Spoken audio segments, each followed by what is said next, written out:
Bismillahirrahmanirrahim. Alhamdulillahirabbil alamin. Kita bisa bertemu kembali dalam mata pelajaran IPA. Di sini saya akan membahas mengenai sistem reproduksi manusia.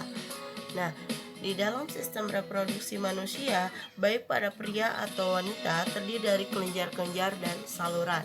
Oke, yang akan kita bahas pertama ada sistem reproduksi pria. Sistem reproduksi pria berfungsi untuk menghasilkan sel kelamin jantan yang disebut sperma.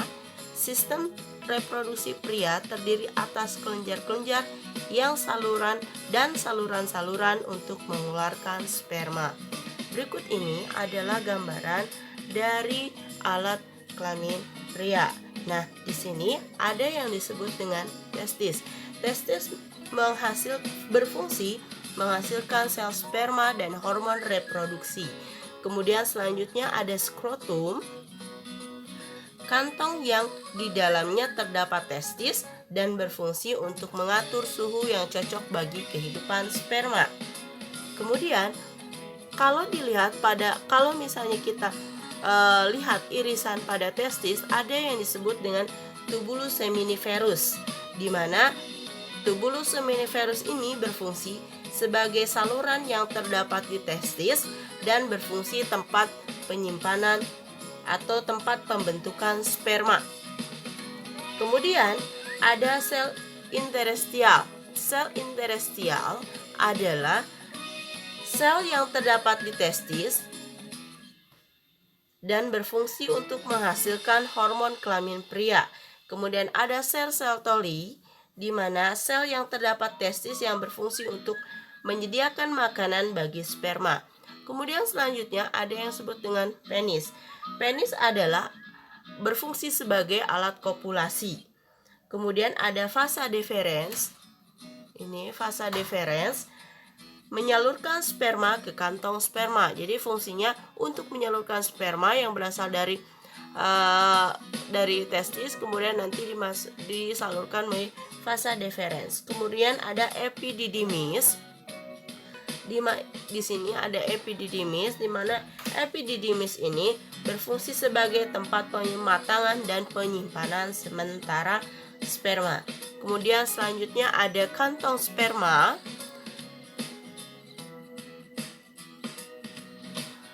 Ada kantong sperma, di mana kantong sperma ini berfungsi untuk menampung sperma. Kemudian ada kelenjar prostat dan kelenjar Cooper, di mana berfungsi untuk menghasilkan cairan semen yang berfungsi memberikan nutrisi dan mempermudah gerak sperma. Oke, itu adalah bagian-bagian dari alat reproduksi pria. Kemudian ini organ-organ penyusunnya berserta dengan fungsi-fungsi dari organ reproduksi pria tersebut.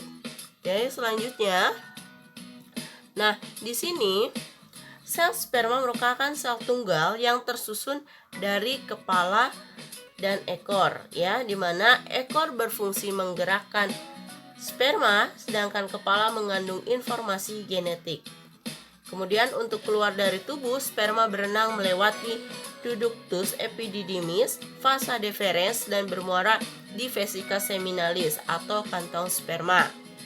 Pada pertemuan uretra dengan vasa deferens terdapat kelenjar prostat. Di sini terdapat kelenjar prostat. Kemudian di belakangnya terdapat kelenjar Cooper. Kedua kelenjar tersebut menghasilkan cairan semen yang berguna untuk memberi nutrisi dan mempermudah gerak sperma. Sperma dan cairan semen dikeluarkan melalui penis. Kemudian selanjutnya, alat reproduksi wanita. Pada wanita terdapat sepasang ovarium yang berfungsi untuk menghasilkan ovum. Setiap ovarium mempunyai saluran telur yang disebut dengan tuba Fallopi. Kedua saluran bermuara pada uterus atau rahim. Leher rahim, serviks berhubungan dengan lubang tempat keluarnya bayi yang disebut dengan vagina. Nah, jadi kalau kita lihat di sini ada organ-organ penyusun wanita di mana terdiri satu ovarium. Yang pertama ada ovarium, ya, ada 2 pasang ovarium tadi disebutkan, di mana ovarium tersebut tempat memproduksi sel telur. Kemudian ada tuba falopi atau oviduk atau saluran telur, membawa sel telur dari ovarium menuju uterus dan tempat terjadinya pembuahan. Selanjutnya ada uterus atau yang sering kita kenal dengan rahim, tempat tumbuh dan berkembangnya embrio. Kemudian ada serviks atau leher rahim, di mana fungsinya adalah sebagai batas vagina dengan rahim, tempat pemasangan alat kontrasepsi. Kemudian ada vagina. Ada vagina, di mana vagina ini tempat keluar bayi pada kelahiran yang alami. Jadi kalau misalnya persalinan berjalan secara normal, itu pengeluaran bayi melalui vagina. Kemudian kalau kita lihat ini, ya, tadi disebutkan bahwasannya untuk ovarium itu terdiri dari sepasang, ya. Ini ovarium. Nah, di mana di sana tempat pematangan sel telur, kemudian atau pembentukan sel telur. Kemudian selanjutnya ada dari ovarium ini bergerak ke oviduk atau tuba falopi. Dari tuba falopi ini kemudian masuk ke dalam dari sini, kemudian ke rahim atau ke uterus. Nah, di sini ada tempat perkembangan dari embrio. Kemudian selanjutnya ini ada serviks, yaitu leher rahim. Kemudian ada vagina. Kemudian kalau kita dilihat yang gambar bagian B-nya, ini bagian B, ada mun pubis, kemudian ada klitoris, kemudian labium minor, labium mayor.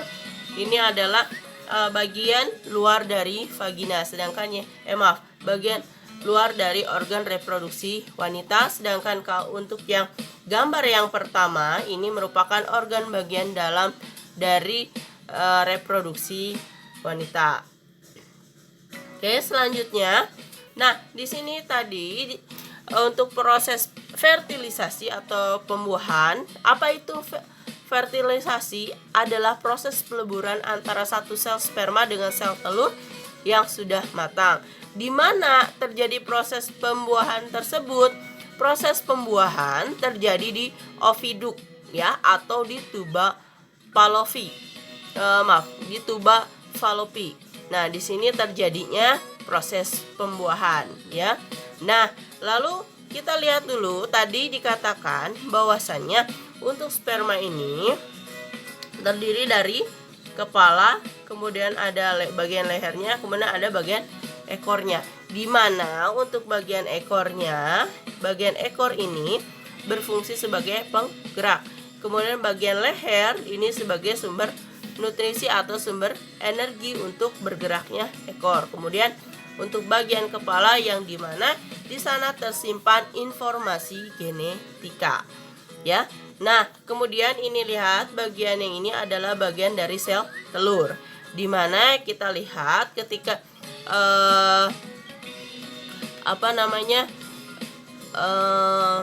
si sperma mendekati sel telur.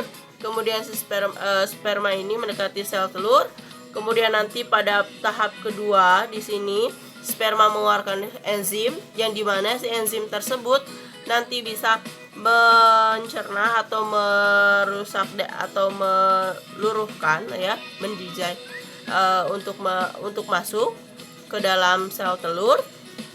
Kemudian nanti si bagian dari protein dari kepala sperma itu yang berfungsi sebagai reseptor dengan di reseptor pada sel telur. Kemudian nanti setelah dia masuk, kemudian isi dari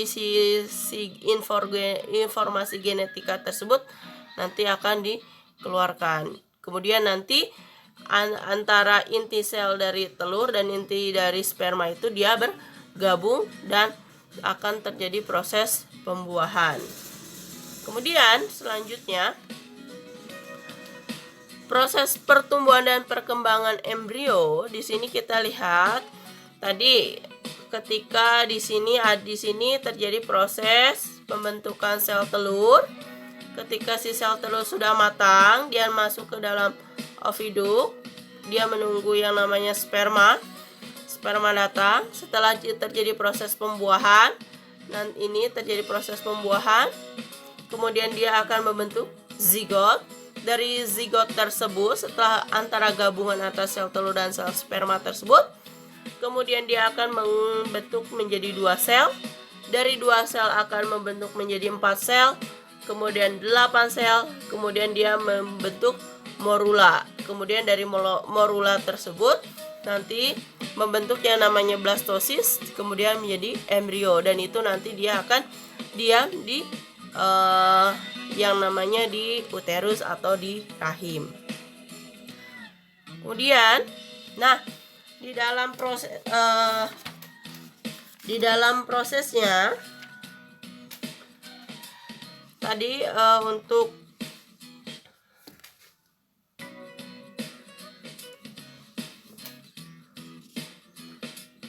selama tahap embrionik tersebut, membran-membran embrio terbentuk. Membran embrio terdiri dari kantung kuning telur, amnion, korion, allantois, ya. Dimana untuk kantong kuning telur merupakan pelebaran dari lapisan endodermis dan berfungsi sebagai tempat pembuatan darah. Kemudian ada amnion, merupakan cairan yang terdapat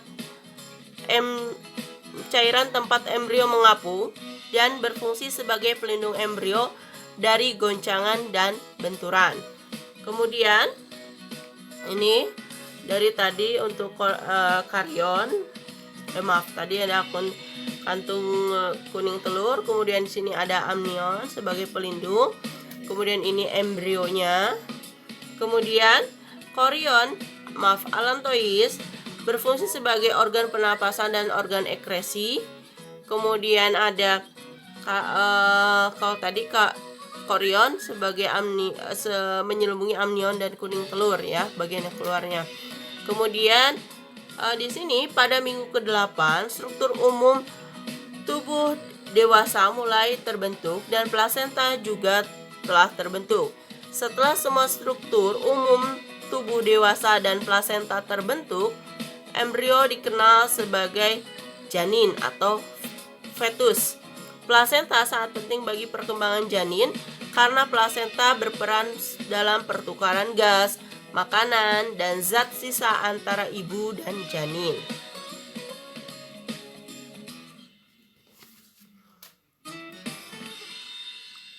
Oke, ini ada tadi bagian dari membran-membran dari janin, ya.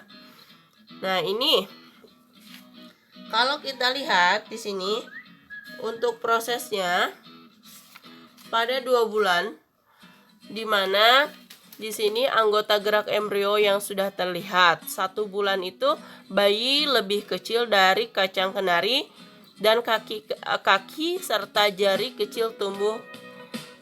Kehambilan sudah terjadi. Kemudian pada 3 bulan lebih kurang panjangnya 70 mm. Bayi dapat menggerakkan kepala dan anggota gerak. Sang ibu belum dapat merasakannya.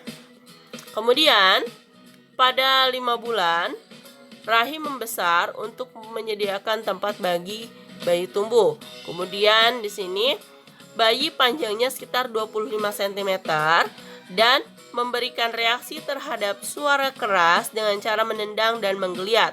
Perut ibu menggelembung. Kemudian pada 7 bulan rahimnya mengembang menekan organ-organ yang ada di dalam perut. Bayi yang terletak terbalik dengan posisi di bawah, ke posisi kepala di bawah ke posisi kelahiran organ bayi.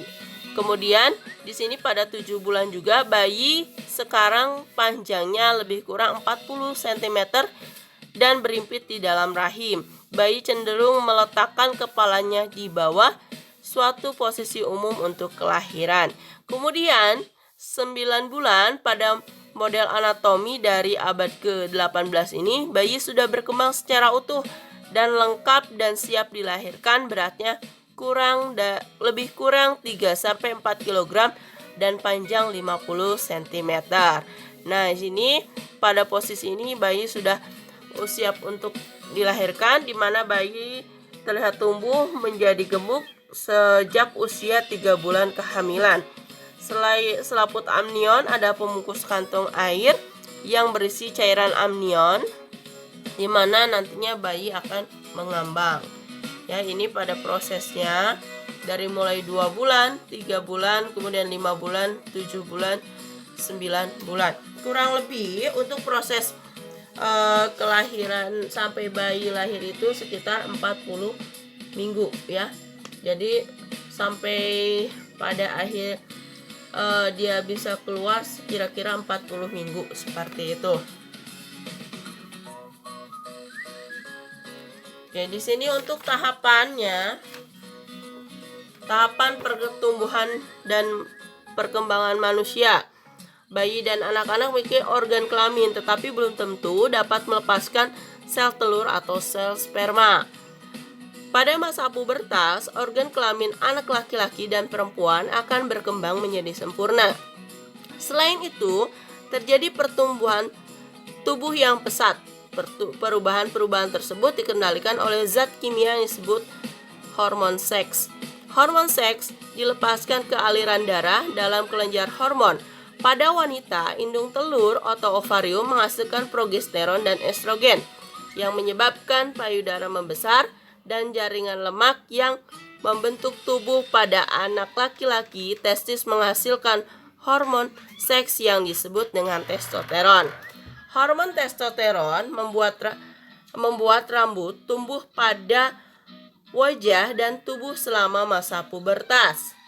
Hormon ini juga membuat suara laki-laki menjadi lebih berat, mempengaruhi pertumbuhan otot, dan mulai menghasilkan sperma. Pada fase pubertas, terjadi rangkaian perubahan fisiologis yang membuat manusia menjadi mampu melakukan reproduksi atau menghasilkan keturunan. Anak di fase pubertas awal atau prapubertas dan anak dan remaja di fase pubertas akhir, postpubertas, memiliki perbedaan penampakan fisik. Contohnya, perbedaan tinggi badan dan proporsi badan serta perkembangan ciri-ciri seks dan primer dan sekunder. Jadi di sini tentunya antara anak perempuan dan anak laki-laki memiliki proses fase pubertas yang berbeda. Di sini karena dari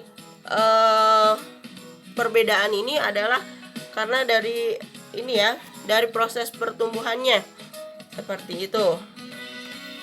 Kemudian siklus haid.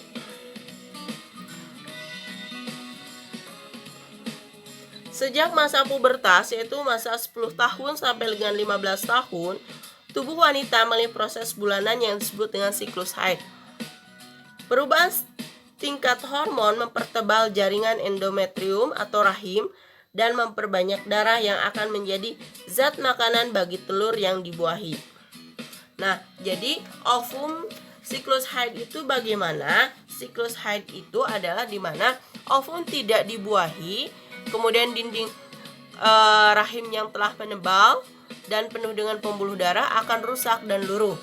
Bersama-sama dengan ovum, jaringan tersebut keluar melalui vagina. Jadi ketika misalnya ovum yang tidak dibuahi, kemudian ketika pada proses pembuahan misalnya gini, pada minggu pertama ketika misalnya ada aliran darah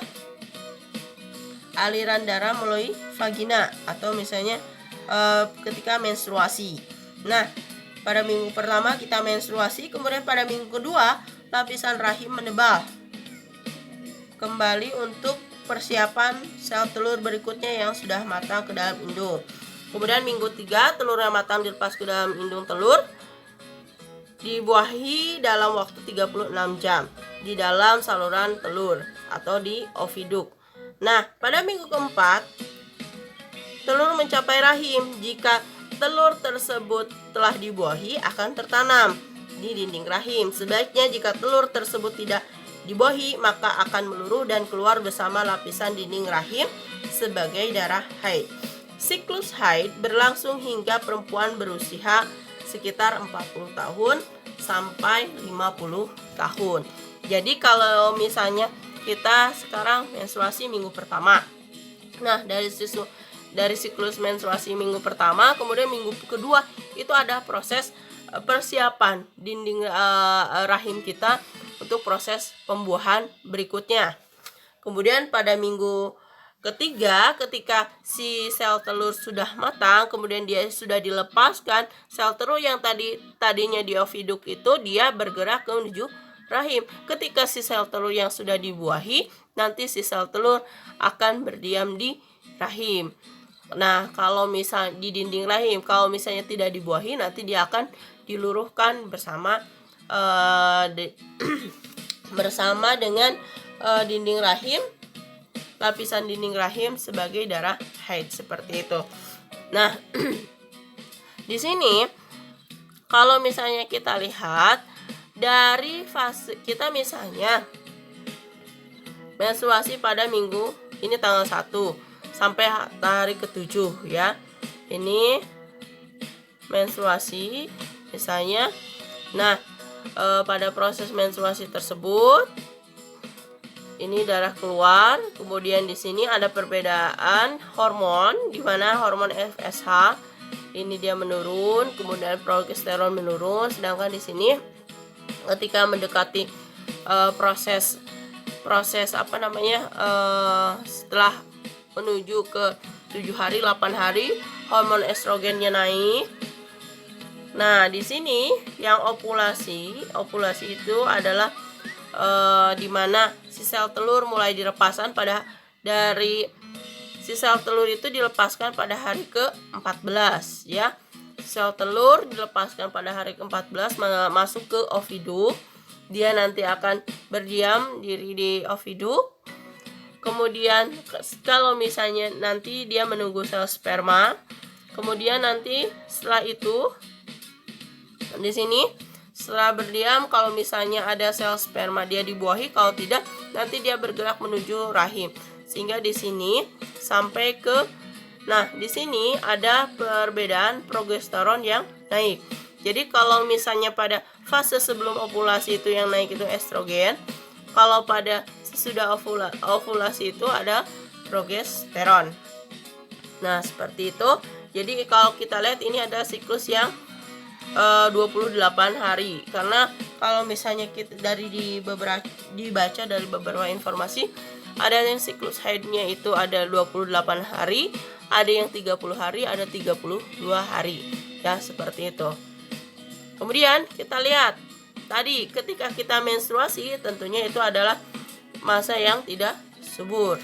Jadi ketika dari hari pertama sampai hari ke-7 ya, ini adalah masa yang tidak subur. Kemudian masuk ke hari ke-8 sampai dengan hari ke-19 itu adalah masa subur. Kemudian nanti masuk ke hari ke-20 sampai dengan 32 kurang lebih ya.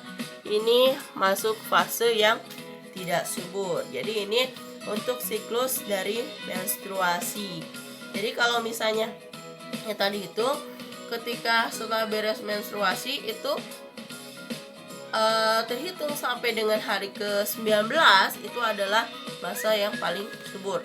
Makanya di sini ada beberapa juga yang menggunakan untuk KB itu dengan menggunakan kalender ya. Jadi harus tahu untuk sistem KB kalender itu ya seperti itu. Kita tahu kapan kita menstruasi berakhirnya, kemudian kita hitung mana masa suburnya seperti itu. Kemudian ada ejakulasi pada alat kelamin atau alat reproduksi pria. Spermatogonia akan matang menjadi spermatid. Spermatid matang menjadi spermatozoa. Proses ini pertama kali terjadi di masa pubertas, yaitu 12 tahun sampai 16 tahun. Sel sperma dapat bergerak, kaya DNA dan memiliki bagian kepala yang sebagian besar dibentuk dari bahan kromosom. Nah, sperma akan dikeluarkan dari tubuh pada saat ejakulasi.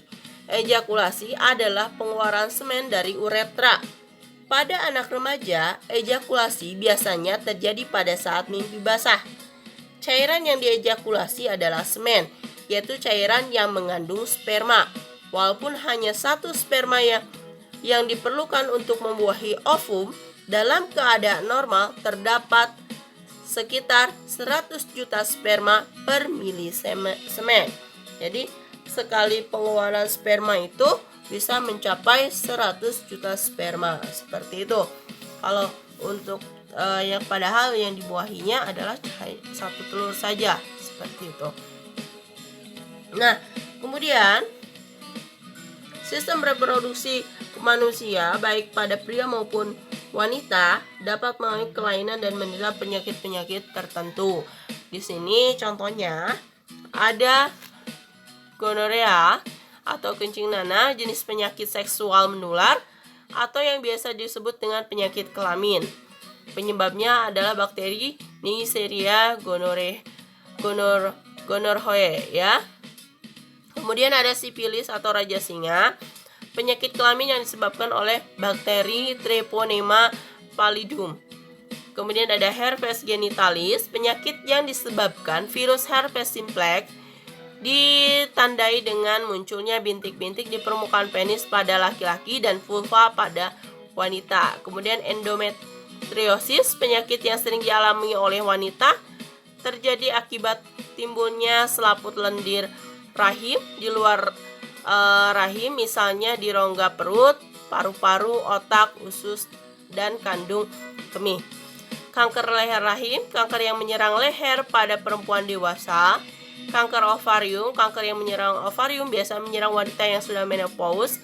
Kanker prostat, penyakit kanker yang menyerang kelenjar prostat, di mana sel-sel kelenjar prostat tumbuh secara abnormal sehingga mendesak dan merusak jaringan sekitarnya.